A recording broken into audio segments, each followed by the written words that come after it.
Example number 23 को solve करते हैं। एग्जाम्पल नंबर 23 के अंदर देखो यहाँ पे ये क्यों इस तरह से दिया हुआ है और हम इसको सोल्व करेंगे तो यहाँ पे फंक्शन ऑफ डी लिखेंगे। सबसे पहले तो मैं फंक्शन ऑफ डी लिख देता हूँ इस तरह से।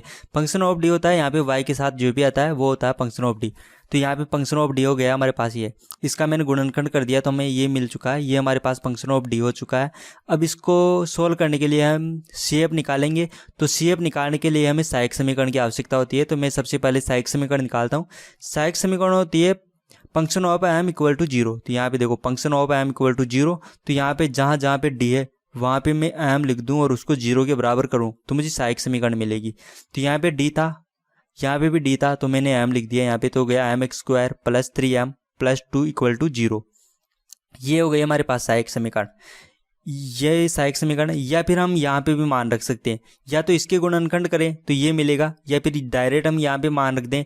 तो यहाँ पर मान रख डी के स्थान पे एम रखेंगे तो यहाँ पे जाएगा m प्लस 1 m प्लस 2, या इसके गुणनखंड करेंगे तो भी आएगा m प्लस 1 m प्लस 2। तो यहाँ से m के दो मान मिल चुके हैं हमें, m equal to -1 m equal to -2, ये दो मान हो चुके हैं हमारे पास m के। तो यहाँ पर देखो अब हम लिखेंगे सी एफ। तो सी एफ लिखेंगे तो इसके लिए सी एफ आएगा ये m के मानते हैं तो इसके लिए सी एफ इस तरह से आएगा। तो अब यहाँ पे सी एफ हमें मिल चुका है। अब हम प्राप्त करेंगे पी आई। तो पी आई का सूत्र लगाएंगे हम। पी आई का सूत्र होता है 1 upon function of D into Q के स्थान पे यहाँ पे देखो x की पावर 2 cos x है, तो मैंने यहाँ पे x की पावर 2 cos x लिख दिया। अब जब भी ये इस तरह से आता है x की पावर 2 और यहाँ पे एक फलन आता है x का, उसको हम v कहें तो ये फॉर्मूला बनता है। तो यहाँ पे इस फॉर्मूले में देखो v के स्थान पे यहाँ पे cos x लिखना है, जहाँ जहाँ पे v है वहाँ पे मैं cos x लिख दूंगा। तो मैं यहाँ पे इसको आगे सोल्व करता हूँ। जहाँ पे v था मैंने यहाँ पे cos x लिख दिया। अब यहाँ पे देखो यहाँ पे हमने ये लिख दिया और यहाँ पे फंक्शन ऑफ डी। अब यहाँ पे इसको सोल्व करेंगे। अब हम यहाँ पे इसको सोल्व करेंगे और इसको भी सोल्व करेंगे, इसको भी सोल्व करेंगे। इसको एक साथ सोल्व करेंगे तो ये काफ़ी लंबी इक्वेशन हो जाएगी। तो मैं इसको अलग अलग पार्ट में सोल्व करता हूँ। सबसे पहले मैं इसको सोल्व करूँगा, फिर बाद में मैं इसको सोल्व करूँगा और फिर लास्ट में मैं इसको सोल्व करूँगा। और सोल्व करने के बाद जो भी मान हमें मिलेंगे वो वापस हम यहाँ पे रखेंगे इस समीकरण में, तब हमें पी आई मिलेगी। तो मैं इसको सोल्व करता हूँ अब एक एक करके। तो सबसे पहले अभी मैं इसको सोल्व करूंगा यहाँ पे फर्स्ट पार्ट को, 1 upon function of D cos x। इसको सोल्व करेंगे तो यहाँ पे देखो 1 upon function of D cos x, यहाँ पे फंक्शन ऑफ डी का मान रखना है मैं, तो फंक्शन ऑफ डी का मान मैंने ये रख दिया यहाँ पे। जब हमने क्वेश्चन को सोल्व करना शुरू किया था तब हमारे पास फंक्शन ऑफ डी का मान आया था, तो वो मैंने यहाँ पे रख दिया है। अब इसको सोल्व करेंगे तो यहाँ पे देखो dx² का मान रखेंगे हम -1। ये dx² का मान -1 क्यों रखा है, तो हमने पढ़ लिया था पहले, जब भी cos x आता है तो हम उसको सोल्व करने के लिए इसी तरह से करते हैं। तो यहाँ पे x की गुणा में 1 था तो यहाँ पे 1 की पावर 2 होगी, तो 1 की पावर 2 तो 1 ही होती है, इसलिए यहाँ पे dx² का मान आया है -1। तो यहाँ पे -1 रखेंगे तो हमें मिलेगी ये इक्वेशन, क्योंकि यहाँ पे dx² का मान यहाँ पे -1 था। तो -1 प्लस 2 हो गया +1, तो यहाँ पे 3d + 1। अब इसको सोल्व करेंगे तो यहाँ पे देखो dx² बनाना है, क्योंकि dx² का मान हमारे पास है। तो dx² बनाने के लिए मैं इसको गुणा करूंगा ऊपर और नीचे। यहाँ पे मुझे इसको 3d -1 से ऊपर और नीचे गुणा करना पड़ेगा, तब जाके यहाँ पे d की पावर 2 बनेगी। तो गुणा करूंगा तो मुझे ये मिलेगा 3d - 1, ऊपर मैंने गुणा कर दिया, नीचे भी गुणा करूंगा 3d - 1 से। तो यहाँ पे देखो 3d + 1 3d - 1, तो ये हो जाएगा a + b a - b। तो a + b a - b ये होता है ax² - bx²। तो यहाँ पे a के स्थान पे 3d है तो 3d का x² होगा तो 9dx² हो जाएगा। फिर आएगा bx², b के स्थान पे यहाँ पे 1 है तो 1 की पावर 2, 1 की पावर 2 तो 1 ही होती है, तो हमारे पास ये आ जाएगा। अब यहाँ पे dx² का मान रखेंगे हम -1, तो यहाँ पे -1 रखेंगे तो ये हो जाएगा -9। तो -9 और -1 ये हो जाएंगे -10। तो हम इसको इस तरह से लिखेंगे -1/10, यानी कि -1/10। और ये 3d - 1, ये 3d - 1 ऐसे कैसे आ गया। अब यहाँ पे cos x है तो cos x यहाँ पे 2 बार हो जाएगा, एक बार तो d के साथ हो जाएगा, एक बार 1 के साथ में होगा। तो d के साथ में जाएगा तो cos का अवकलन होगा, तो cos का अवकलन होगा माइनस के sin x। तो यहाँ पे आएंगे -3 sin x और आएंगे फिर यहाँ पे -cos x। तो माइनस यहाँ पे अंदर गुणा होगा तो सभी प्लस के हो जाएंगे, तो यहाँ पे हो जाएंगे +3 sin x +cos x। तो ये हो चुका हमारा पहला मान हमें मिल चुका है यहाँ पे ये, यानी कि हमने इसका मान प्राप्त कर लिया। अब हम प्राप्त करेंगे इसका मान। इसका मान प्राप्त करने के लिए अब मैं इसको सोल्व करता हूँ। तो यहाँ पे देखो 1 अपॉन फंक्शन ऑफ डी का अवकलन करना है डी के सापेक्ष और लास्ट में आना चाहिए cos x। तो मैंने यहाँ पे देखो 1 अपॉन फंक्शन ऑफ डी यहाँ पे ले लिया, 1 अपॉन फंक्शन ऑफ डी। ये देखो डी के सापेक्ष अवकलन करना था हमने, तो वन ये ले लिया और one upon function of D, यहाँ पे वन और ये फंक्शन ऑफ डी का मान मैंने यहाँ पे रख दिया। अब हम इसका अवकलन करेंगे तो हमें मिलेगी ये इक्वेशन। ये अवकलन तो आपको आसानी से आ जाएगा क्योंकि आपको अवकलन करना आता है। तो ये अवकलन कर लिया। अब हम इसको आगे सोल्व करेंगे तो यहाँ पे हो जाएगा 2d + 3। तो मैं इसको इस तरह से लिखूंगा, ये हो चुका है ऊपर तो 2d + 3 और नीचे यहाँ पे देखो ये पावर 2 है, तो पावर 2 इसके भी होगी और इसके भी होगी। और पावर 2 को हम आगे ओपन करेंगे यहाँ पे, तो पावर 2 को सोल्व करने के बाद हमें ये फंक्शन मिलेगा। तो हमने पावर 2 को क्यों किया है यहाँ पे, क्योंकि यहाँ पे देखो cos x है और cos x है तो हमें dx² चाहिए। dx² का मान होता है -1, तो यहाँ पे dx² बन जाएगा। जैसे पावर 2 को ओपन करेंगे dx² मिल जाएगा। अब यहाँ पे dx² का मान हम रखेंगे, dx² का मान हम रखेंगे यहाँ पे, तो यहाँ पे देखो यहाँ पे -1 आएगा, तो -1 से तो -1 कैंसिल हो जाएगा और यहाँ पे भी -1 आएगा, तो -1 प्लस के 4 तो ये हो जाएगा +3। तो यानी कि हम इसको इस तरह से लिख सकते हैं 2d + 3, ये तो ऐसे कैसे आ गया और यहाँ पे -1 बनेगा, तो यहाँ पे -1 से ये कैंसिल हो गया, ये बन गया 2d और ये यहाँ पे 4d, तो ऐसे कैसे आ गया, ये -1 ये प्लस के 4, ये हो जाएंगे +3। फिर से यहाँ पे d को मैं अंदर गुणा कर दूंगा तो dx² बन जाएगा और dx² का मान फिर से हम यहाँ पे लिख देंगे, dx² का मान आएगा -1। तो हम इसको आगे सोल्व करेंगे तो यहाँ पे देखो dx² बन चुका है यहाँ पे अंदर गुणा करने से। तो गुणा करने के बाद अब हम dx² का मान रखेंगे यहाँ पे, तो dx² का मान रखेंगे तो हमें ये मिलेगा, क्योंकि 2d + 3 तो ऐसे कैसे आ गया, ये 2 भी ऐसे कैसे आ गया, यहाँ पे हो जाएगा -4, तो ये हो जाएगा -4 यहाँ पे देखो। अब यहाँ पे इसको आगे सोल्व करने के लिए मुझे इसको गुणा करना पड़ेगा 3d + 4 से। 3d + 4 से ऊपर और नीचे में इसको गुणा करूँगा तब जाके मुझे यहाँ पे dx² मिलेगा।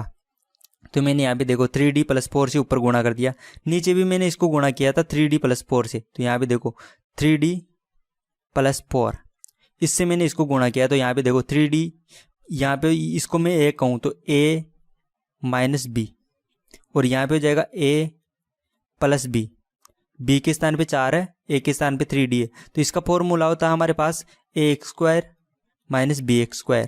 तो यहाँ पे देखो ax² यानी कि 3d का x² हो जाएगा तो 9dx²। dx² का मान -1 होता है तो -9 हो गए, ये तो हो गया -9 और यहाँ पे देखो 4 का x² होगा तो ये हो जाएंगे 16, तो ये हो जाएंगे इस तरह से। अब यहाँ पे देखो ये तो हो जाएंगे -25 और 2 से गुणा होंगे तो हो जाएगा 50, तो -50 और ये यहाँ पे पहले से माइनस है तो ये प्लस के हो जाएंगे, तो प्लस के 1/50 हो जाएंगे और यहाँ पे इनको हम गुणा करेंगे दोनों फंक्शन को, तो ये मिलेगा हमें गुणा करने के बाद। अब हम यहाँ पे फिर से dx² का मान रख देंगे तो हमें आगे इस तरह से मिलेगा।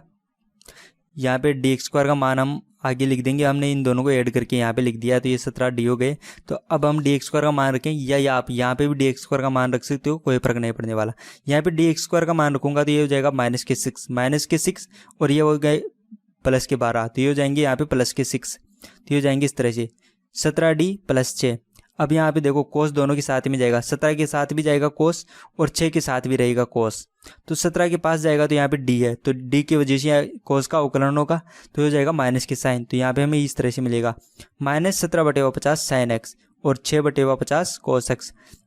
ये हो चुका है हमारे पास सेकंड पद का आंसर, ये सेकंड पद हम सोल्व हो चुका है और इसका मान हमें ये मिल चुका है। अब हमें लास्ट पद बचा है उसको सोल्व करना है। तो यहाँ पे देखो मैंने इसको सोल्व कर लिया, इसको सोल्व कर लिया, अब हमें इसको सोल्व करना है। इसको सोल्व करना है तो यहाँ पे देखो 1/फंक्शन d, इसका डबल बार अवकलन करना है d के सापेक्ष। तो यहाँ पे देखो 1/फंक्शन d का डबल बार अवकलन करना है d के सापेक्ष और लास्ट में cos x आना चाहिए। तो लास्ट में cos x तो मैंने यहाँ पे लिख दिया। मैंने यहाँ पे देखो एक अवकलन को तो यहाँ पे लिख दिया कि d के सापेक्ष अवकलन करना है। तो यहाँ पे देखो यहाँ पे भी अवकलन होना चाहिए था, तो यहाँ पे देखो 1/फंक्शन d था तो मैंने यहाँ पे फंक्शन d नहीं लिखा है, मैंने यहाँ पे इस तरह से किया 1/फंक्शन ये d के सापेक्ष अवकलन करना है हमें इस तरह से यहाँ पे, और फिर यहाँ पे मैंने इस तरह से किया है।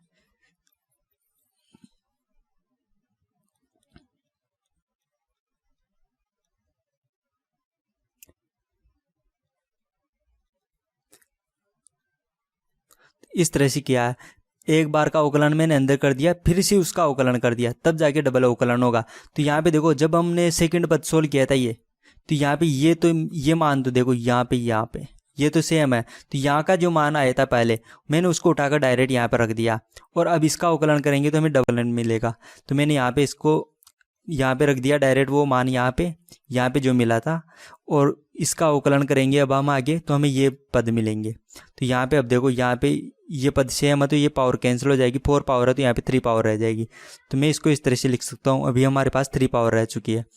अब यहाँ पे देखो कोस एक्स स्क्वायर है और कोस एक्स स्क्वायर का मान हम लिखते हैं -1। ये यहाँ पे कोस एक्स है तो डी एक्स स्क्वायर का मान रखेंगे हम -1। तो यहाँ पे जहाँ पे भी डी एक्स स्क्वायर है वहाँ पे -1 रख दूंगा मैं। तो यहाँ पे -1 रखेंगे तो -3 आएगा। और यहाँ पे देखो 6 + 1 है तो 6 + 1 है तो ये हो जाएगी 4, क्योंकि -3 यहाँ से कैंसिल हो जाएंगे। तो यहाँ पे हो जाएंगे 4 और ये 9D ऐसे कैसे आ जाएगा। यहाँ पे -1 है तो ये -1 और ये +2 ये हो जाएंगे +1 तो 3D + 1। अब यहाँ पे इसको आगे सोल्व करने के लिए यहाँ पे देखो यहाँ पे पावर 3 है तो 2 पावर से तो मैं इसको प्रसार कर लूँगा तो यहाँ पे D की पावर 2 बन जाएगी और 1 पावर को मैं रख लूँगा। तो मैं इसको इस तरह से करूँगा। यहाँ पे 2 पावर को तो मैंने ओपन कर लिया तो ये मिल गया और 1 बार की पावर बची जिसको मैंने इस तरह से लिख दिया 3D + 1। फिर से यहाँ पे हम डी एक्स स्क्वायर का मान रखेंगे -1। तो यहाँ पे -1 रखेंगे तो जाएंगे -9। तो -9 + 1 ये हो जाएंगे -8। तो ये हो जाएंगे -8। तो अब हम फिर से इसको आगे सोल्व करेंगे तो डी एक्स स्क्वायर बनाना है। डी एक्स स्क्वायर बनाने के लिए मैं क्या करूँगा, इसको दोनों को गुणा करूँगा। गुणा करने के बाद हमें मिलेगा इस तरह से ये 18D² + 6D -24D -8। अब फिर से यहाँ पे हम डी एक्स स्क्वायर का मान रखेंगे -1। तो ये हो जाएंगे -18। ये हो जाएंगे -18 और -8। तो ये हो जाएंगे -26। तो यहाँ आगे हम करेंगे इस तरह से। तो ये देखो यहाँ पे -26 हो जाएंगे और यहाँ पे हम करेंगे तो ये हो जाएंगे -18D। तो माइनस को मैं बाहर कॉमन ले लूँगा तो यहाँ पे ये दोनों प्लस के हो जाएंगे। अब तो ये हो जाएंगे +18D +26 क्योंकि मैंने माइनस को बाहर कॉमन ले लिया। अब हम इसको आगे सोल्व करेंगे तो यहाँ पे देखो ये दोनों यहाँ से 2 कॉमन आ रहे हैं तो 2 कॉमन लेके मैं इस 2 को कैंसिल कर दूंगा। यहाँ पे ये जो 2 तो मैं इसको यहाँ पे 2 को कॉमन लेके कैंसिल कर देता हूँ। तो यहाँ पे देखो 2 को कॉमन लेकर मैंने 2 से 2 को कैंसिल कर दिया। अब इसको आगे सोल्व करना है तो आगे सोल्व करने के लिए मुझे यहाँ पे डी एक्स स्क्वायर बनाना है। तो डी एक्स स्क्वायर बनाने के लिए मैं इसको गुणा करूँगा यहाँ पे 9D - 13। इससे मैं गुणा करूँगा ऊपर और नीचे तब जाके यहाँ पे डी एक्स स्क्वायर बनेगा। तो मैं इसको ऊपर और नीचे गुणा करूँगा तो यहाँ पे आ गए 9D - 13 तो ऊपर आ गए। नीचे भी इस तरह से आया था यहाँ पे 9D + 13 और फिर 9D - 13। तो ये इस तरह से बन गया A + B A - B। तो इसको हम लिखते हैं AX² - BX²। तो इसका पावर 2 होगा तो ये हो गया 81D की पावर 2। फिर आएगा माइनस, फिर 13 की पावर 2, 13 की पावर 2 होगा 169। अब यहाँ पे देखो यहाँ पे D की पावर 2 है तो D की पावर 2 का मान फिर से हम रखेंगे -1। D की पावर 2 का मान हम रखेंगे -1। तो -1 रखेंगे तो ये हो जाएंगे -81। तो -81 और -169। तो इन दोनों को ऐड करेंगे तो आएंगे -250। तो अब यहाँ पे देखो ये माइनस है और यहाँ पे भी ये माइनस है तो माइनस से माइनस तो यहाँ पे प्लस के हो जाएंगे। और हम इसको से इसके यहाँ पे डी एक्स स्क्वायर का मान रखेंगे तो डी एक्स स्क्वायर का मान रखेंगे तो ये हो जाएंगे -81। ये हो जाएंगे -81 और ये -52। और यहाँ पे देखो -117D है और +36D है तो इसको कैलकुलेट करके हम लिखेंगे इस तरह से। तो ये हो जाएंगे इस तरह से, ये -17D और ये 36D ये हो जाएंगे -81D। और यहाँ पे देखो ये -81 हो जाएंगे और ये हो जाएंगे -52। तो दोनों को ऐड करेंगे तो आएंगे -133 और ये माइनस ये दोनों मिलके हो जाएंगे प्लस। तो ये आ जाएंगे +250। अब हम इसको आगे सोल्व करेंगे तो आएंगे इस तरह से, क्योंकि ये जो फंक्शन है ये 2 बार हो जाएगा। यहाँ पे ये माइनस है तो यहाँ से 2 बार तोड़ देंगे हम। 81D/250 -133/250। तो ये एक बार तो ये 133 के साथ में रहेगा, एक बार रहेगा इस D के साथ में। तो D के साथ में रहेगा तो आएगा इसका अवकलन। तो कोस का अवकलन होता है माइनस के साइन, तो माइनस के साइन आएगा और इस माइनस को ये कर देगा पॉजिटिव तो हमें मिलेगा ये। तो यहाँ पे देखो हमने तीसरा मान भी हमें प्राप्त हो गया है। तो अब हम देखो यहाँ पे ये जो मान था वो हमने यहाँ पे ये प्राप्त कर लिया था और ये जो मान था उसका मान हमने इस तरह से प्राप्त किया था और ये जो है इसको भी हमने अभी प्राप्त किया है। तो ये तीनों मान हमें मिल चुके हैं। तो ये तीनों मैं यहाँ पे रख देता हूँ, ये मान मैं यहाँ पे रखता हूँ और इसका मान यहाँ पे नहीं, ये इसका मान यहाँ पे आएगा और इसका मान यहाँ पे आ जाएगा और ये जो है इसका मान आएगा यहाँ पे। तो ये मान अभी हम रख देते हैं। तो जैसे ये मान रखेंगे हमें पी मिलेगा इस तरह से।